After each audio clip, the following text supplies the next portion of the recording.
Ke dalam tanganmu ku serahkan diriku,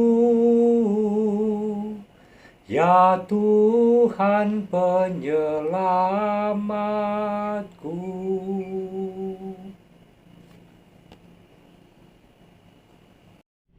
Halo saudari-saudara, terus kita rayakan anugerah kehidupan. Saya siang ini mendapat jatah untuk misa di Kecamatan Jatiroto.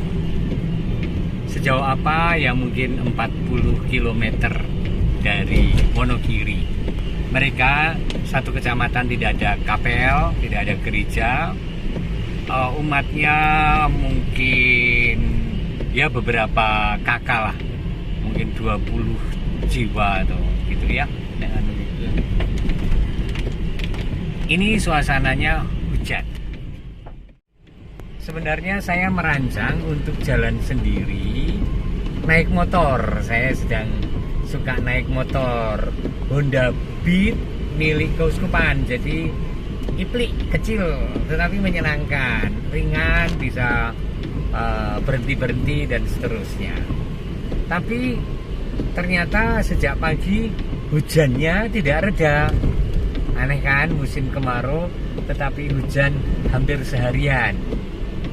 Saya harap bahwa agak siang lalu reda, ternyata tidak. Maka saya minta tolong untuk bruder menemani. Hati-hati bruder. Nah, ini kita sedang memasuki dari desa ke desa menuju Jatiroto. Jatiroto itu dari Wonogiri ke arah timur, ke arah Ponorogo, tetapi nanti ke kanan, entah dari Sidoarjo ataupun dari Jatisrono masuk ke kanan. Mari bersama saya mengikuti Ekaristi. Tuh depan kabut, ada perbukitan sebenarnya tapi tidak kelihatan karena berkabut.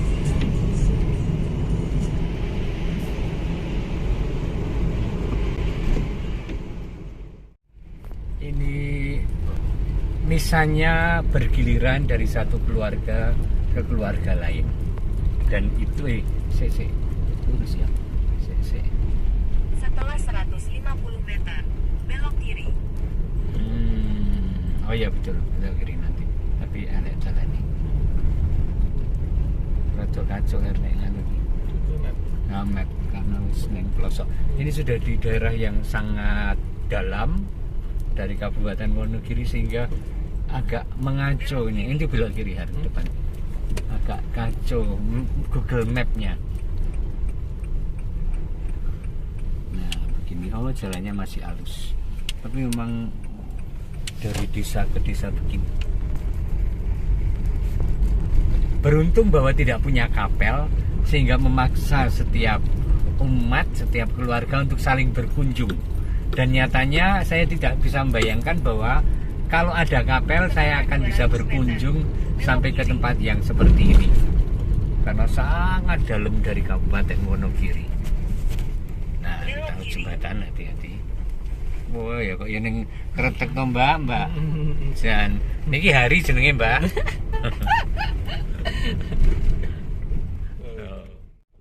Nih sudah hampir sampai rumah yang dituju kayaknya.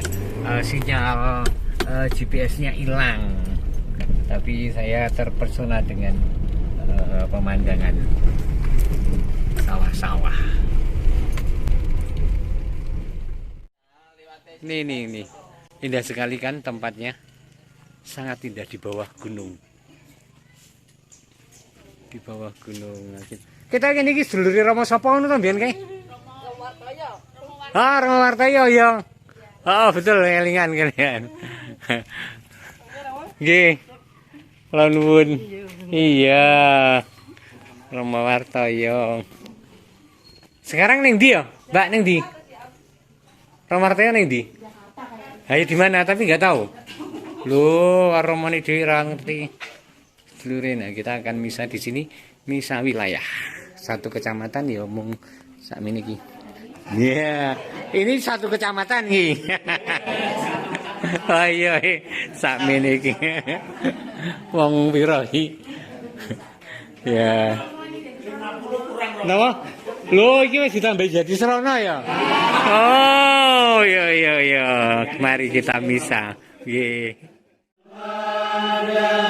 Tuhan Allahmu, mari saudara satukanlah hati, hilangkan rasa bimbang dan ragu.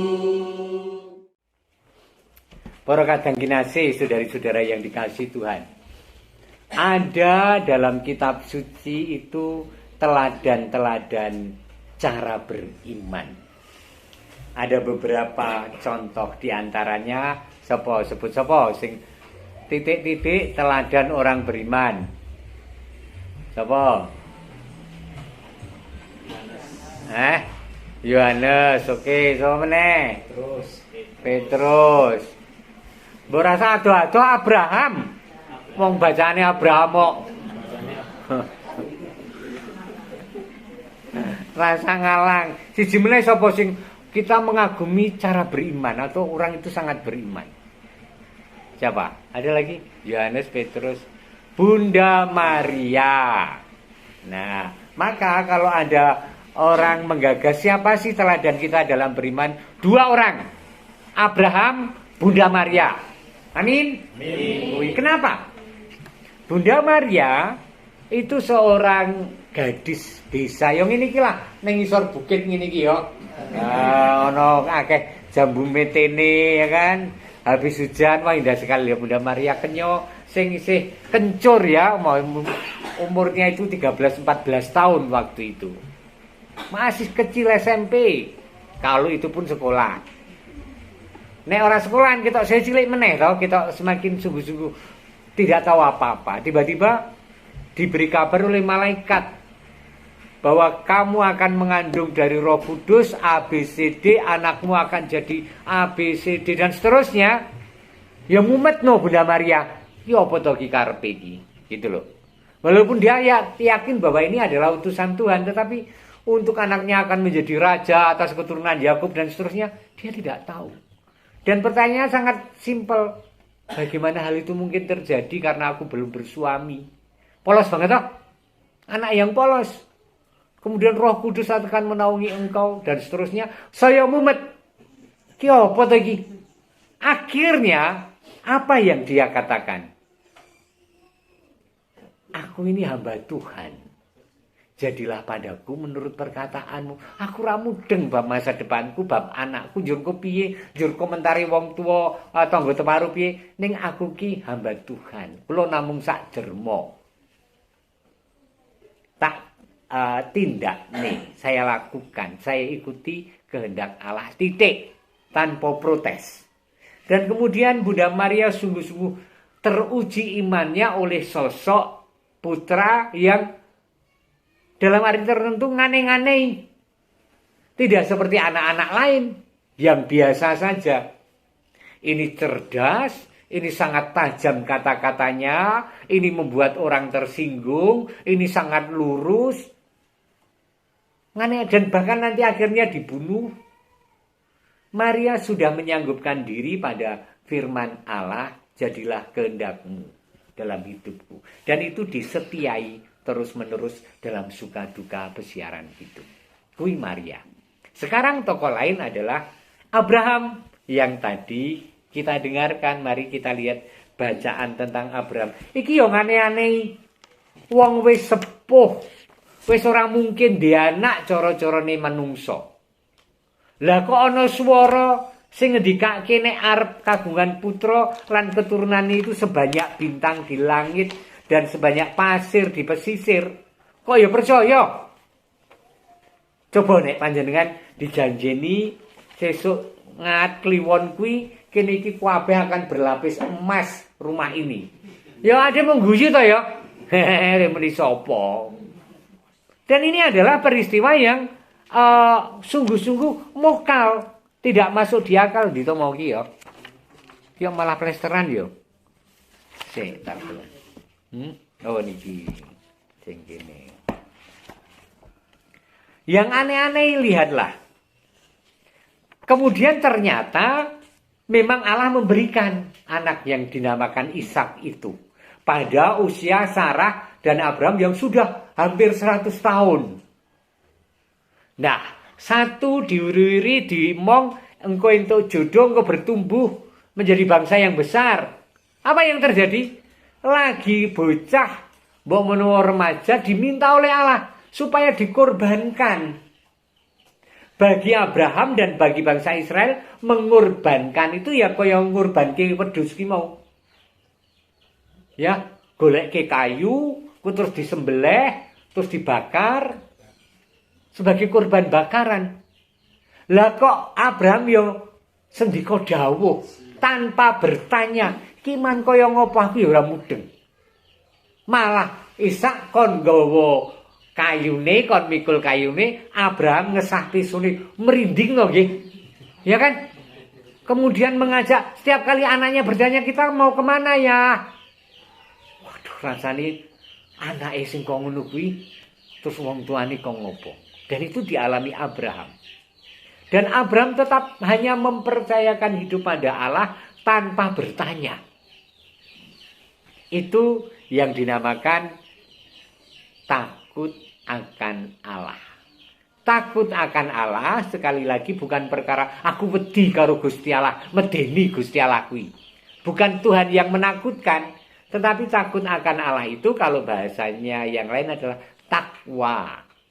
Takwa itu setia dan taat melakukan kehendak Allah. Namanya orang yang takwa. Nah, kalau kitab suci menyebut takut akan Allah itu artinya takwa akan Allah. Jadi positif, bukan ketakutan sehingga harus melakukan kewajiban terpaksa. Tapi enggak, aku takwa pada Tuhan. Aku percaya bahwa Tuhan penyelenggara. Aku percaya bahwa Tuhan akan memberikan yang terbaik sepahit apapun hidupku. Kita sudah selesai perayaan Ekaristi tapi rasanya kok belum puas. Aku sudah Ekaristi langsung lari ke sekitar persawahan di sini karena sangatlah indah. Ini suasana sungguh-sungguh suasana desa ya. Suasana desa. Dan kita misa di sana tadi. Mari kita lihat.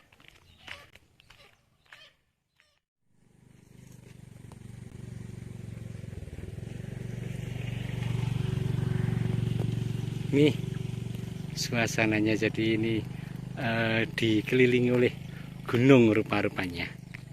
Ini tadi saya jalannya dari sana, lalu lewat ini ke rumah yang ada di sana itu. Saya baru saja merayakan Ekaristi dan kita lihat gunungnya yang ada di sini. Tuh. Umumnya rumah-rumah di sini masih sangat tradisional Jawa, tetapi beberapa sudah mulai diambrukkan dan diganti bangunan-bangunan model baru seperti yang kita lihat itu. Ini bangunan baru dan bangunan Jawa lama berdampingan. Mari kita lihat. Ini sebelah ini adalah bangunan Jawa lama, bentuk bangunannya limasan dan kebanyakan bangunan di Wonogiri adalah yang seperti ini. Tetapi kemudian sampingnya dibangunlah rumah modern seperti di kota-kota. Nah, celakanya walaupun bangunan lama itu masih kuat dan bagus dan punya cerita sejarah, orang sudah mungkin bosen atau apa dan ingin membangun dengan model baru, dan bangunan lama itu dirobohkan untuk dijual kayunya. Dan kemudian orang-orang kota membelinya untuk kemudian didirikan kembali di tanah pekarangan mereka. Seperti itu terjadi sehingga bangunan-bangunan ini harganya menjadi sangat murah. Walaupun nilainya sebenarnya jauh lebih daripada harganya karena kebanyakan kayu jati. Karena di sini pohon yang paling banyak ya pohon jati. Yuk, pasti kita sudah disiapkan suguhan. Suguhan itu makanan dan minuman. Kita ke sana. Habis misa di lingkungan Kecamatan Jatiroto, terus langsung ke Ndarjo untuk misa memulih. Tetapi saya tidak menyiapkan kasula ungu, jadi ya tetap kasula hijau ya enggak apa-apa ya kan. Yang penting kan intensinya sedang dipersiapkan alat misa. Tuhan bersamamu dan bersama rohmu. Inilah Injil Yesus Kristus menurut Santo Matius. Dimuliakanlah Tuhan. Marilah datang kepadaku semua yang letih lesu dan berbeban berat, aku akan memberikan kelegaan kepadamu. Pikulah kuk yang kupasang dan belajarlah kepadaku, karena aku lemah lembut dan rendah hati, dan kamu akan mendapat kelegaan bagi jiwamu. Sebab kuk yang kupasang itu enak dan bebanku pun ringan. Demikianlah Injil Tuhan. Terpujilah Kristus. Saudari-saudara yang dikasihi oleh Tuhan, Bapak Justinus Sudarso setia pada Tuhan yang diimaninya. Kematian itu menyongsong siapapun dan kapanpun. Ketika ada seorang frater, belum lama itu ada seorang frater dipanggil Tuhan karena gagal ginjal, atau seorang romo yang bahkan baru ditahbiskan 3 bulan dan kemudian dipanggil Tuhan, apa yang bisa dikenangkan? Bukan jasa yang sekian lama sudah menjadi romo dan berkarya di mana-mana, tetapi sesingkat apapun nyata bahwa romo atau frater itu setia dalam panggilan sampai mati, ya kan? Keren loh itu ya.